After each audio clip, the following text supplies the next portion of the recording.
Friends, as we begin this holy season of Lent, the Gospel takes us with Jesus into the desert. Matthew tells us that he's led there by the Spirit, not to run away from life, but to face the temptations that could pull him off course. It's a powerful image for all of us. Jesus, who's tired, he's hungry, standing in a quiet, barren place at the very start of his mission. Maybe that's where Lent begins for us too. Not in grand gestures, but in honesty about where we really are. What stands out in our gospel this Sunday is the calm strength of Jesus. He doesn't argue or panic. He stays grounded in his relationship with God. He reminds us that real strength isn't about having everything figured out. It's about trusting God, even when life feels uncomfortable, even when life feels uncertain. Friends, Lent invites us into our own kind of desert. And for most of us, that desert isn't sand and silence. It's the ordinary spaces of our daily lives. It might be the few quiet minutes in the house, the walk home after a long day, or the moments when we finally put the phone down and notice how tired we really are.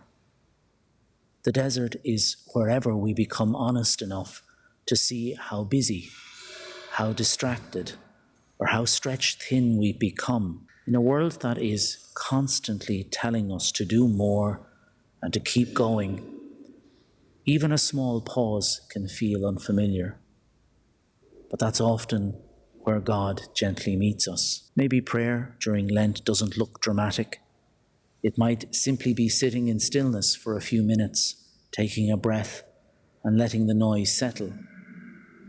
Fasting can become less about strict rules and more about awareness, stepping back from habits that fill every spare moment and leave us restless. And generosity, even in the smallest ways, help turn our hearts towards God again. A kind word, patience with someone who tests us, choosing to listen instead of rushing on. These simple practices slowly create space for God's grace.